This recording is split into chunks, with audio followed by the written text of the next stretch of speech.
Hello guys, welcome to our YouTube channel Education Wire. Let's talk about metaphysical poets. What is metaphysical poets or what is metaphysical poetry we can say? Meta means after and physical. As you all know about beyond the physical, after the physical. So what are the things which is beyond the physical? ऐसी कौन सी चीज़ें हैं जो हम कह सकते हैं कि जो मेटाफिजिकल पोइट्री के अकॉर्डिंग आती हैं. For example super natural elements, planets, like nature of universe, thoughts, feelings, emotions, expressions. These are the things which is beyond the physical. Other than this, we can say abstract ideas which is beyond the physical. That means हमारे emotions, हमारे thoughts, हमारे विट, conceit. जब भी हम metaphysical poetry की बात करते हैं तो यहाँ पर विट और कंसीट सबसे ज़्यादा इम्पोर्टेंट है. What is conceit? Conceit is जब हम इनडायरेक्ट कंपैरिजन करते हैं चीज़ों के साथ, दिस इज़ कॉल्ड कंसीट. अभी हम जब आगे डिस्कस करेंगे इसकी कैरेक्टरिस्टिक तब हम बताएंगे कि कंसीट किस तरह यूज़ किया गया है, किस तरह अलग अलग चीज़ों का, बिल्कुल दूर दराज की जो चीज़ें होती हैं उनको कंपैरिजन करके दिखाया जाता है मेटाफिजिकल पोइट्री में. सो सुपर नेचुरल एलिमेंट्स, अभी क्या बोला गया है, बियॉन्ड द फिजिकल, जो चीज़ें फिजिकल चीज़ों के अलावा है. जैसे कि फिजिकल चीज़ों के अलावा क्या हो गया, सुपर नेचुरल एलिमेंट. फिजिकल चीज़ें वो जिनको हम टच कर सकते हैं, और मेटाफिजिकल किसकी बात कर रहे हैं, बियॉन्ड द फिजिकल, जैसे supernatural element, planet, thought, expression, emotion, conceit, wit. Other than this is abstract ideas. So first used by doctor Samuel Johnson. Doctor Samuel Johnson called Donne and his followers the metaphysical poets.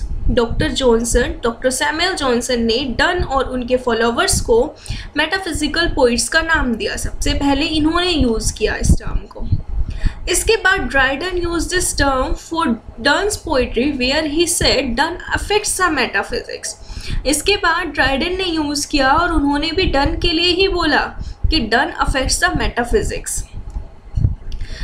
But ये दोनों जो Dryden और Johnson हैं, Dryden और doctor Samuel Johnson, इन दोनों ने metaphysical poets को appreciate नहीं किया. इन दोनों ने क्रिटिसाइज किया है मेटाफिजिकल पोइट्स को.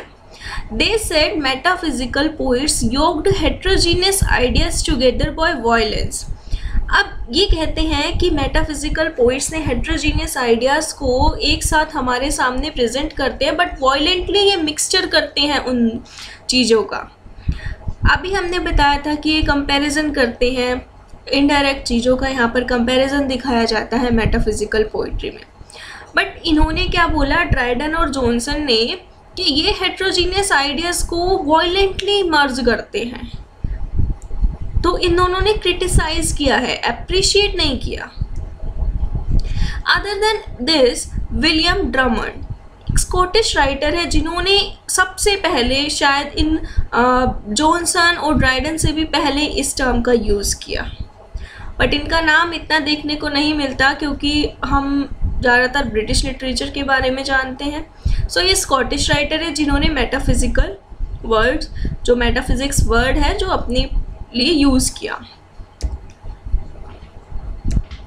Other than this Richard Crashaw, Henry Vaughan, George Herbert, Andrew Marvell and Abraham Cowley, ये मेटाफिजिकल पोइट्स हैं. इसके अलावा और भी बहुत सारे मेटाफिजिकल पोइट्स हैं. टी.एस. एलियट जो कि एक मॉडर्निस्ट राइटर हैं, इन्होंने मेटाफिजिकल पोइट्स के बारे में लिखा. इन्होंने एक ऐसे लिखा मेटाफिजिकल पोइट्स जो कि 1921 में पब्लिश हुआ. This is a review of Herbert J.C. Grierson's anthology Metaphysical Lyrics and Poems of the 17th Century. अब what T.S. Eliot said about metaphysical poets in his essay Metaphysical Poets. अब T.S. Eliot ने अपने metaphysical poets, जो इनका ऐसे है, इसमें metaphysical poets के बारे में क्या बताया है. T.S. Eliot ने मेटाफिजिकल पोइट्स को फेवर किया है, इनको अप्रिशिएट किया है. इन्होंने कहा कि ये एक अच्छी ही बात है कि अलग अलग आइडियाज़ को एक साथ मर्ज करके दिखाया जाता है। इसके लिए इन्होंने अपने मेटाफिजिकल पोइट्स नाम का जो ऐसे है इसमें दो कॉन्सेप्ट बताए हैं। ये कॉन्सेप्ट है unification of sensibility and dissociation of sensibility. What is unification of sensibility and dissociation of sensibility? According to T S. Eliot, जो राइटर अपने थॉट्स और फीलिंग्स को मर्ज कर सकते हैं, अपने थॉट्स फीलिंग्स को मर्ज करके एक सिंगल होल में हमारे सामने प्रेजेंट करते हैं, वो होता है यूनिफिकेशन ऑफ सेंसिबिलिटी। और जो राइटर अनएबल हैं, जो नहीं कर सकते इनको मर्ज, वो है डिसोसिएशन ऑफ सेंसिबिलिटी। जैसे कि unite thoughts and feelings, when a writer takes his thoughts and feelings and can fuse them into a single whole, having opposite and contradictory experiences presented in metaphysics. तो जो इस तरह से present कर सकते हैं वो यूनिफिकेशन ऑफ सेंसिबिलिटी का यूज़ करते हैं। जो नहीं कर सकते वो डिसोसिएशन ऑफ सेंसिबिलिटी है कि उनमें लैक है यूनिफिकेशन ऑफ सेंसिबिलिटी, तो हम बोल देते हैं कि डिसोसिएशन ऑफ सेंसिबिलिटी। तो वो कहते हैं अच्छी बात है ये तो कि हेट्रोजीनियस आइडिया को यूनिफाई कर रहे हैं, जो नहीं करते वो डिसोसिएशन ऑफ सेंसिबिलिटी है। So unification of sensibility and dissociation of sensibility, this concept I hope this is clear. अब जैसे देखा जाए, जॉन डन सबसे पहले थे जिन्होंने इस तरह का ये अपने यूनिफिकेशन ऑफ सेंसिबिलिटी का यूज़ किया, हेट्रोजीनियस आइडियाज़ को प्रेजेंट किया, कंसीट दिखाया, अलग अलग चीज़ों को कंपैरिजन दिखाया। बट इसके बाद आते हैं age of enlightenment and then romantics. अब टी.एस. एलियट का कहना है कि एज ऑफ एनलाइटनमेंट जो राइटर्स थे, इन्होंने सिर्फ जो लिखा वो सिर्फ सोच कर लिखा, दे कैन नॉट फील। इसके बाद जो आए वो रोमांटिक्स आए, जिन्होंने फील किया सिर्फ, जिन्होंने अपने थिंकिंग के बारे में नहीं लिखा। सो बेसिकली डन जो थे, उन्होंने यूनिफिकेशन ऑफ सेंसिबिलिटी का यूज़ किया अपने थॉट्स और फीलिंग्स का। जो डन और उनके फॉलोवर्स थे, अपने थॉट्स और फीलिंग्स का इन्होंने यूज़ किया। इसके बाद एज ऑफ एनलाइटनमेंट थे, एज ऑफ एनलाइटनमेंट के राइटर्स जिन्होंने they only can think but can not feel. After this Romantics, they only feel but can not think. So done के साथ जो आए बस वही थे जिन्होंने यूनिफिकेशन ऑफ सेंसिबिलिटी का यूज़ किया। इसके बाद सीधा जो आए वो मॉडर्न पोइट्स थे, जिन्होंने इस तरह के कंसीट्स और विट यूज़ किए। इसीलिए टी.एस. एलियट कहते हैं कि मिल्टन और ड्राइडन ने कंटिन्यूटी ब्रेक कर दी। इसीलिए वो कहते हैं Milton and Dryden are the masters of language, not the soul. कि इन्होंने कंटिन्यूटी ब्रेक कर दी, और डन के बाद जो सीधा आए वो सिर्फ और सिर्फ मॉडर्न एज के थे, जिन्होंने ये यूनिफिकेशन ऑफ सेंसिबिलिटी यूज़ की। इसके बीच का जो टाइम पीरियड था डन से लेकर मॉडर्न पोइट्स तक, उनमें डिसोसिएशन ऑफ सेंसिबिलिटी थी। या तो वो थिंकिंग के बेसिस पर लिखते थे या वो फीलिंग के बेसिस पर लिखते थे, तो उनमें यूनिफिकेशन ऑफ सेंसिबिलिटी नहीं थी, उनमें लैक थी ये चीज़। इसीलिए बोला गया डिसोसिएशन ऑफ सेंसिबिलिटी। और यूनिफिकेशन ऑफ सेंसिबिलिटी उनके पास जो कि अपने थॉट्स और फीलिंग्स को मर्ज करके लिखते हैं, हमारे सामने अपने आइडियाज सिंगल होल में प्रेजेंट करते हैं। अब जैसे डन के अगर पोइट्री की तरफ ध्यान दिया जाए तो द फ्ली जो है, इसमें इस तरीके का कंपैरिजन, जैसे हमने आपको बताया कि अलग अलग चीज़ों को कंपैरिजन लेकर चलते हैं, कहीं से भी कोई भी कंपैरिजन लेकर हमारे सामने प्रेजेंट करते हैं अपनी थिंकिंग और फीलिंग्स को एक साथ मर्ज करके। जैसे कि द फ्ली जो है एक मॉस्किटो के रूप में प्रेजेंट किया गया है, जिसमें पहले वो उसकी लवर को बाइट करता है और उसके बाद स्पीकर को।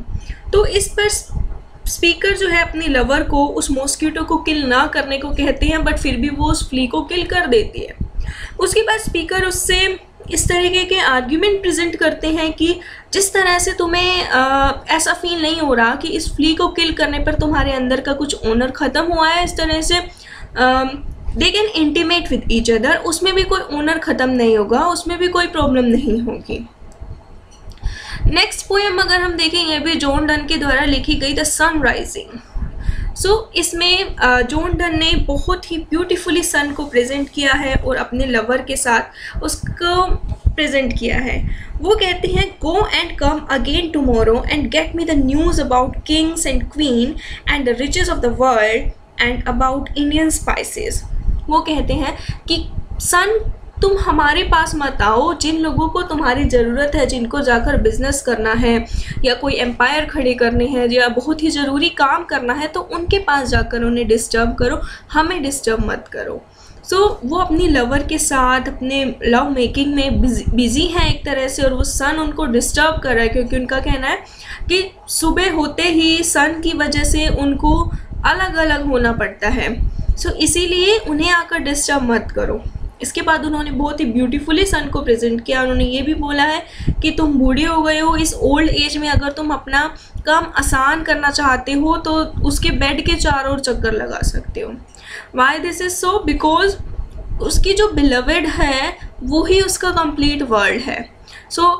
अगर तुमने पूरा वर्ल्ड देखना है तो तुम्हें सब जगह जाकर इतनी मेहनत करने की ज़रूरत नहीं है, तुम उसके बेड के अराउंड ही घूम सकते हो। वो कहते हैं she is all states and all the princess I nothing else, कि जो उसकी बिलवेड है वो ही उसके लिए सब कुछ है। वो सारे स्टेट्स है और वो जो खुद है वो एक प्रिंस की आई है जो कि ऑल स्टेट्स पर होती है। Shine here to us and thou art everywhere, this bed thy center is, these walls thy sphere। तो जैसा कि उन्होंने बताया कि ओल्ड एज है और अगर आपको ये पूरा जो वर्ल्ड है उसके चारों ओर चक्कर लगाकर आने को देखने की ज़रूरत है तो उसके बेड के चारों ओर ही चक्कर लगा लो, क्योंकि वहीं पर उसका कंप्लीट वर्ल्ड है। तो अगर तुम उसके चारों ओर ही चक्कर लगा लोगे तो तुम्हारा काम ही पूरा हो जाएगा, पूरे वर्ल्ड में घूमने की ज़रूरत ही नहीं है। देखा किस तरह से एक इनडायरेक्ट कंपैरिजन दिखाया गया है, सन को किस तरह से पर्सोनिफाई किया गया है, वो सन से बात करते हैं और कितनी ब्यूटीफुली ये पोएम को प्रेजेंट किया गया है। अदर देन दिस रिलिक, ये एक रिलीजियस पोएम है। इसमें डेथ के बाद एक लवर की बोन्स को दिखाया गया है और साथ में एक हेयर्स का, वाइट हेयर्स का ब्रेसलेट प्रेजेंट किया गया है, जिसके थ्रू ये प्रेजेंट किया कि ग्रेव डिगर जो है वो जाकर कहता है ये जो लेडी है वो मैरी मैगडलीन है और जो ये बोन्स हैं वो क्राइस्ट की हैं। तो मतलब कि डेथ के बाद भी वो अलग नहीं हुए हैं, उनकी ग्रेव में ही वो ब्रेसलेट बना हुआ है और वो जो बोन्स हैं उसके ऊपर वो ब्रेसलेट बना हुआ है। तो ये क्या प्रेजेंट कर रहा है? एक प्लेटोनिक रिलेशनशिप प्रेजेंट कर रहा है कि डेथ के बाद भी अलग नहीं हुए हैं। Other than this valediction forbidding mourning, इसमें एक तरह से कंपैरिजन दिखाया गया है। वो कंपैरिजन है कंपस का, एक प्रकार जो कि मैथमेटिक्स में यूज़ की जाती है। उससे कंपैरिजन किया गया है लवर्स की सोल का, क्योंकि एक जो साइड है उसकी वो कंप्लीट वो राउंड बनाने के लिए यूज़ की जाती है, सर्कल बनाने के लिए यूज़ की जाती है, और जो दूसरी है वो वहीं पर रहती है उसे सपोर्ट करने के लिए। तो एक जो है वो लवर, एक लवर हमेशा सपोर्ट करता है और दूसरी तरफ वो अपने एक कंप्लीट वर्ड के चारों ओर अपना काम पूरा कर सकते हैं। अदर देन दिस, ये शो किया गया है कि दो लवर जो हैं वो अलग अलग भी हों तो भी कोई प्रॉब्लम नहीं है, उन्हें एक तरह का अफसोस नहीं करना चाहिए कि वो अलग हो रहे हैं, क्योंकि उनका जो मिड पॉइंट है जहाँ से वो कनेक्टेड है उसको एक तरीके से सोल के रूप में प्रेजेंट किया गया है कि सोल तो उनकी कनेक्ट ही रहेगी, चाहे वो इस वर्ल्ड में कहीं पर भी जाएं, किसी भी जगह पर जाएं, कितना भी वो राउंड बना ले, कितनी भी जगह पर वो घूम ले, लेकिन उनकी सोल कनेक्टेड रहेगी, उन्हें कोई अलग नहीं कर सकता। इस तरह से दिखाया गया है। इसके अलावा और भी बहुत सारी जॉन डन की पोइट्री हैं, अगर आप देखें तो आपको इस तरह से कंपैरिजन देखने को मिलेगा। Other than this we can say Andrew Marvell is also great metaphysical poet. इन्होंने अपनी पोइट्री में, जो कि इनकी पोइट्री है टू इज़ कोई मिस्ट्रेस, इसमें इन्होंने कोयनेस दिखाई। कोई मतलब होता है शाइनेस, एक तरह से शर्माना, और इसमें इन्होंने भी कंपैरिजन करके दिखाया है, जैसे कि इन्होंने लवर्स को, जो लव इनका ग्रो कर रहा है उसको वेजिटेबल से कंपैरिजन करा है कि वेजिटेबल जिस तरह से ग्रो होती है इसी तरह से इनका लव भी ग्रो हो रहा है, फास्ट ग्रो हो रहा है। इसके अलावा इन्होंने बोला कि फास्टर देन एम्पायर, कि जो इनका लव है वो एम्पायर से भी ज़्यादा जल्दी खड़ा, और जिस तरह से एक एम्पायर बनता है जल्दी जल्दी, इस तरह से इनका लव भी ग्रो कर रहा है। और इन्होंने इसमें कार्पे डियम का एग्जाम्पल भी दिया है। कार्पे डियम का यूज़ किया गया है। कार्पे डियम का मतलब होता है सीज द डे, अपने प्रेजेंट में जीना। जैसे कि कहा जाता है, हमने अपनी वीडियो भी बनाई हुई है कि कार्पे डियम के ऊपर ही, आप चाहे तो उसे देख सकते हैं। कार्पे डियम का मतलब होता है, ये एक बहुत ही इंपॉर्टेंट कॉन्सेप्ट है। कार्पे डियम का मतलब है कि अपने प्रेजेंट में जीना, अपने फ्यूचर, अपने पास्ट की चिंता ना करते हुए अपने प्रेजेंट में जीना, अपने प्रेजेंट को beautiful banana. So other than this, इसके अलावा एंड्रयू मार्वल ने गार्डन पोएम लिखी है। इसके अंदर इन्होंने सोसाइटी को और गार्डन का कंट्रास्ट दिखाया है कि सोसाइटी किस तरीके की है, और अगर हमें फिज़िकली और स्पिरिचुअली कंफर्ट चाहिए तो गार्डन जो है एक परफेक्ट प्लेस है। तो सोसाइटी को हटाकर गार्डन की तरफ इन्होंने अपने बताया कि फिज़िकल और स्पिरिचुअल कंफर्ट देने की जो एक परफेक्ट प्लेस है वो एक गार्डन है। इसके अलावा जो पोइट है अब्राहम काउले, इन्होंने भी हैंड ग्रेनेड, जो कि एक टूल है जिसे फार्मर्स यूज़ करते हैं, उससे कंपेयर किया गया है लवर के हर्ट को। सो देखा किस तरह से कंपैरिजन करके दिखाया गया है, किस तरह से अलग अलग चीज़ों को, हेट्रोजीनियस आइडियाज़ को योग किया गया है, यूनिफिकेशन ऑफ सेंसिबिलिटी दिखाई गई है, विट, कंसीट, इन चीज़ों का यूज़ करके ब्यूटीफुली पोएम को प्रेजेंट किया गया है। बट थिंग इज़, ये जो पोइट्री थी वो डन के पास सीधा हमें मॉडर्न पोइट्स में जाकर देखने को मिली ये चीज़ हमें। So this is unification of sensibility. इसके अलावा जो थे उन्होंने डिसोसिएशन ऑफ सेंसिबिलिटी का यूज़ किया। दैट मीन्स किसी ने सिर्फ फीलिंग्स के बेसिस पे लिखा, किसी ने सिर्फ अपने माइंड के बेसिस पे, लॉजिक के बेसिस पे लिखा, अपनी थिंकिंग के बेसिस पे लिखा। So this is all about metaphysical poetry or metaphysical poets. If you guys understand, like this video, share it and subscribe it. Thank you.